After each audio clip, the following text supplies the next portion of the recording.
इसीलिए यानी महाराज जी क्रूर और मतलब कि दुष्ट स्वभाव के मतलब होते जा रहे हैं लोग। आध्यात्म किसी का रुचि है नहीं है, तो वही ना, कभी दारू पिएंगे, एक्सीडेंट करेंगे, गांजा पिएंगे, यही सब ना करेंगे।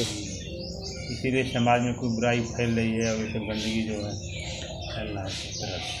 तो ये बुराई फैलते फैलते अंत में जब आदमी को इतना नुकसान पहुंचाने लगेगी कि आदमी सब त्रस्त हो जाएंगे, कोई तालिबान का मतलब ही होगा, त्रस्त हो जाएंगे, तब फिर आएंगे, फिर कहेंगे कि नहीं जो सही व्यवस्था उसकी ओर चला लौटे।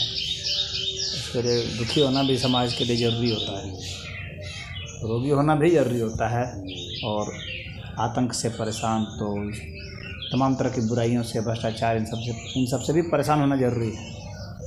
ये सब जो दुख हैं भिन्न भिन्न प्रकार के, ये हम लोग को और परिपक्व बनाने के लिए, तो जो समाज जितना परिपक्व होगा, बुद्धिजीवी होगा, उतना जल्दी से अच्छा से समझ जाएगा और जल्दी से ही वो जो है अच्छी व्यवस्था में आ जाएगा। और जो समाज ज़्यादा रूढ़ होगा, ज़्यादा मतलब बुद्धिजीवी नहीं होगी, शिक्षा का स्तर नीचे होगा, लंठ टाइप के होंगे, वे थोड़ा देर से समझेंगे। उनको हो सकता है 100 बरस, 500 बरस, 1000 बरस भी लग सकते हैं। लेकिन भारत में तो बहुत आसान है। भारत में परंपरा रही है, यहाँ तर्क वितर्क ये वो 50 तरह के मत हैं, सब आपस में वाद विवाद करते हैं। तो हर देश से यहाँ कुछ मतलब है, सभ्यता है, मतलब संस्कार है, सही है। यहाँ प्रकृति का भी बहुत सहयोग है, यहाँ खाने पीने हर तरह की वस्तु प्रचुर मात्रा में है, और वैरायटी भी यहाँ प्रचुर मात्रा में है। लोगों की भी वैरायटी, जीवों की भी वैरायटी, वनस्पतियों की वैरायटी, हर चीज़ की वैरायटी यहाँ मौजूद है। तो इस वजह से यहाँ पर जीने की क्वालिटी बहुत अच्छी है।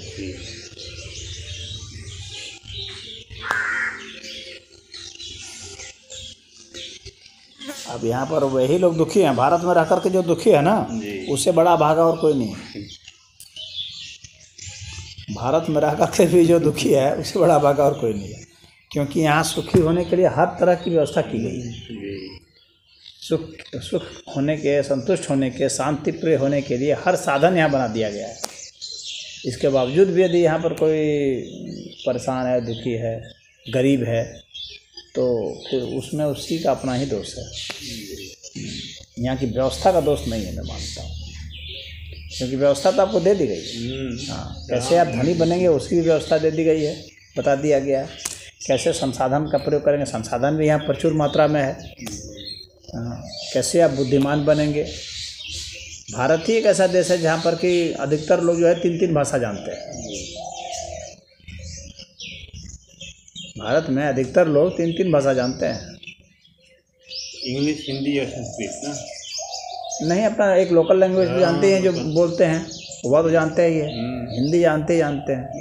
हाँ, और उसमें कोई इंग्लिश जान रहा है, कोई कुछ जान रहा है, कोई मतलब इस तरह से 3 भाषा के आसपास यहाँ के लोग जानते हैं। और 2 भाषा तो हर कोई जानता है, 2 भाषा। और दूसरे देशों में बस एक ही भाषा है, कहीं कहीं 2 भाषा। यहाँ पर तो 2 भाषा, 3 भाषा, कुछ लोग 4 भाषा भी बोलते हैं। तो भाषा में भी यहाँ विकास है। और तो इसका मतलब है कि वाणी भी परिष्कृत हो जाती है। कुछ उर्दू भी जानते हैं, परिष्कृत हो जाती है भाषा ना। फिर यहाँ पर हर तरह के संप्रदाय हैं, अलग अलग फिलॉसफी है, तो उतने सारे फिलॉसफी दर्शन हैं, तो उन सब को वो मानता हो या नहीं मानता, लेकिन बहुत जानते हैं। जो भी थोड़ा सजग है यहाँ, वो जान रहा है कि ये इस्लाम में ये है, हिंदू धर्म में ये है, तो बौद्ध धर्म में ये है, तो जैन धर्म में ये है, तो ईसाईयत में ये है, सिखिज़्म में ये है। अधिकतर धर्मों के अधिकतर संप्रदाय यहाँ मौजूद है। आप सजग हैं तो सबको जान सकते हैं। जानने के बाद आप बेहतर क्या है उसको निकाल सकते हैं। स्वस्थ रखने के लिए यहाँ योग है, आयुर्वेद है, सब कुछ है। दूसरे देशों में ऐसा विकसित नहीं है। यहाँ इतनी वनस्पतियाँ हैं कि आयुर्वेद का विकसित होना अनिवार्य था, और हुआ इसी कारण हुआ भी। इतनी वनस्पतियाँ नहीं होती वैरायटी की तो नहीं होता, तो इतनी वैरायटी की हैं और यहाँ के लोग सजग हैं, तो इस वजह से यहाँ इसका विकास हुआ। तो यहाँ पर स्वस्थ, यहाँ पर रह कर यदि आप बीमार है तो फिर आपका कसर है। चीज इतना सब कुछ होते हुए भी यहाँ पर ज्ञान भी है और साधन भी है, उसके बावजूद भी आप परेशान हैं, बीमार हैं, तो इसका मतलब आपका दोष है। आपको आसन बताया गया है, प्राणायाम बताया गया है, धारणा, ध्यान, समाधि सब बताई गई है। यहाँ क्या चीज़ है जो नहीं बताई गई है आपको? सब चीज़ बताई गई है और हर गांव में हर जगह बताने वाले लोग हैं। इसके बावजूद भी कोई नहीं करता है तो फिर इसका मतलब कि वो स्वयं जिम्मेवार है। तो वो जिम्मेवार है तो अपना भोगो दुख भोग करके, वो अभी तो एक विकास का एक वो है।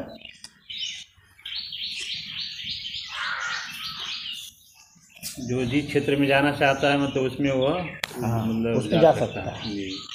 इसीलिए कहा जाता है कि भारत में वही लोग जन्मते हैं जो बहुत सौभाग्यशाली लोग हैं। यहाँ पर चाहे भक्ति मार्ग में जाएं, चाहे ज्ञान मार्ग में जाएं, ध्यान मार्ग में जाएं, अष्टांग मार्ग में जाएं, तंत्र मार्ग में जाएं, हर मार्ग के लिए यहाँ पर व्यवस्था है। इसीलिए देवता भी लोग अभी भारत में जन्मे जन्म बताया जाता है अवतार यही लेते हैं। इसके पीछे कारण है क्योंकि यहाँ हर चीज़ प्रचुर मात्रा में यहाँ विकास की जो मानवीय विकास की जो ऊंचाई होती है ना, तो वो यहाँ पर है। अन्य देशों में मानवीय गुणों की जो ऊंचाई होती है वो नहीं है उपलब्ध। ये हो सकता है कोई पैसे से समृद्ध हो, कोई हो सकता है दिमाग से भी समृद्ध हो, लेकिन ये भारत ही है जहाँ करके लोग जो है धन से भी समृद्ध हैं और दिमाग से भी समृद्ध हैं और हृदय से भी समृद्ध हैं, भावना से भी समृद्ध हैं। और ये तीनों कॉम्बिनेशन आपको कहीं नहीं मिलेगा, किसी भी देश में नहीं मिलेगा।